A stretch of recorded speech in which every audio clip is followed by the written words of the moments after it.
Hey guys, Professor Bill, Comic Book University, and Second Coming, Only Begotten Son, issue number 1. This was a really good comic, and I've been waiting for a long time for this to come, and yet I was still disappointed. How is that possible? How? I'm going to tell you after we give credit where credit's due. Okay, so Mark Russell is the writer, Richard Pace is the artist, Leonard Kirk on finishes, which is basically inks for the Sunstar pages, and colors for the Sunstar pages is Andy Troy. Rob Steen does the letters. There's also 2 backup stories in here, a single page with 1 image on it, The Copperhead Affair and Franklin vs. Krampus, excuse me.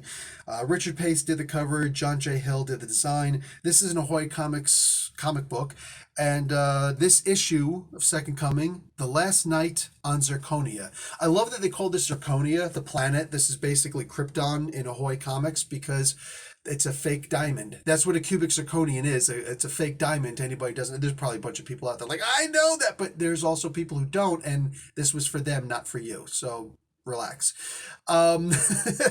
This I like the idea that the main bad guy in here was a timeshare salesman because I have a really bad experience with a timeshare salesman, and yeah, I could relate to really hating this guy. Oh man, I wanted nothing but bad stuff to happen to this. I want to see this person fall in lava, which is essentially what's happening here because the entire story, except for the last page, is basically just what happens on Ahoy Comics' version of Krypton, Zirconia.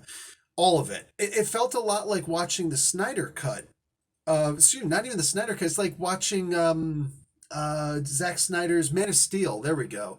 My kids, I talked about this in one of my broadcasts before. My kids wanted to watch the Superman movie. My wife decided to put this one on. I'm like, no, we got to find Richard Donner's Superman. Not this. Not this. Because they're not going to like it. And I was right. They couldn't get through the first 15 minutes of it because they're watching and they keep on watching, and it's just like, ooh, watching for, in their minds, a really long time. And it's like, hey, where's Superman? I'm like, which one's is that one Superman? Like, no, that's Superman's dad. Oh, is this a movie about Superman's dad? No, Superman's coming, just relax. And for a 5 and a 7-year-old, they waited an infinitely long time, which is 10 minutes, and then we finally got to see baby Superman. Like, is this a baby Superman movie? It's like, no, just wait. Look, see, that was just his whole origin story. Like, And then we go right into Superman being an adult on the freaking oil rigger and saving people. And it's like, that's Superman. Like, did he already became an adult? I don't understand what this movie's trying to do, Dad. That's the legit sentence that came out of my 7-year-old's mouth. And that's pretty much how I felt here, except I'm a little bit smarter than that. A little smarter than a 7-year-old. And I'm definitely at least as smart as a 5th grader. Remember that TV show, The Downfall of America?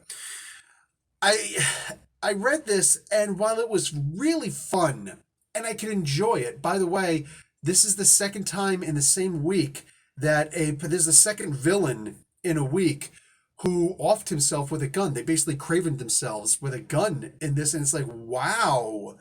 Kudos to you if you remember the other comic book that happened. Here's a hint: Nick Lowe didn't show up in this one to give the suicide prevention hotline in this, because anybody who has any experience with suicidal thoughts knows that no song or comic book is ever going to convince them to freaking off themselves. It's a little bit more complicated than that. But I ain't mad at Nick Lowe. It is what it is. I look at this and I say this was a really fun read, but I don't believe that it should have happened in this book, because much like the first 10 minutes of the Man of Steel movie, you already lost me. This was a fun story that I think should have happened in a one-shot.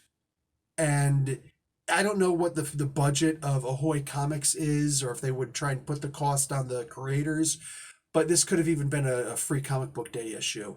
This didn't really need to exist. There was no reason for this to exist. And I mean, this first issue, because I mean, like, you guys know, if you saw the first 6 issues, I did the reviews of those issues, and I loved every single one of them. They were amazing. And the way that it ended was amazing. And we got a prologue, the preamble in this, the foreword.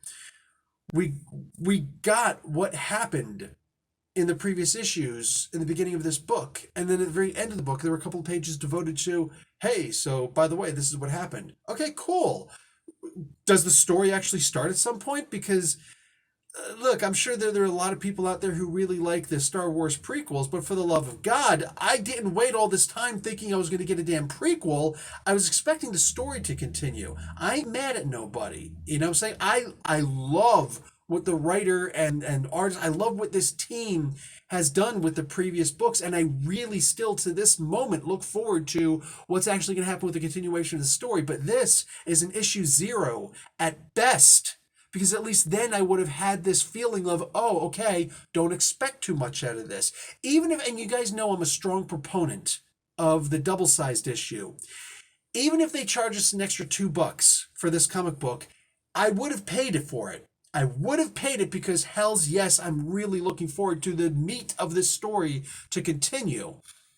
Even if they would have made half of the book the continuation of the story, and then the other half of the book this story where it's just the prequel, like this is what happened back on the home planet, okay, I'd still be cool with that. But this story should have been the backup to the main story, which I imagine we're going to get in issue 2. This was really weird to get. This was really weird to finally get my hands a year later on the story, only to come across and say, oh, this isn't continuing the story at all. This is a prequel. I'm surprised they didn't introduce midichlorians in this. And again, love the creators of this comic book. They did an advertisement interview with me. You know, like they took time out of their day to do an interview with me at the one time, and I love and appreciate what these guys do in these books and other books that they both create. But it must be understood that I do not. This is not like my gig. I'm an English professor. I get paid to actually do other things. This I don't really make a lot of money off of doing. That should be understood. And I don't make these reviews for anyone. And I don't even get these comic books for free coming to me. Like I pay for these comic books. So I'm literally just a guy who's trying to review on a comic book. And this is my criticism. And I just want that to be out there. As much as I liked this comic book, I really wanted and expected the story to continue, and that's not what I got. And I felt that that was a really strange, interesting choice on the part of the creators. So, but hey, real talk, I am, I guess, that much more juiced about getting the next issue.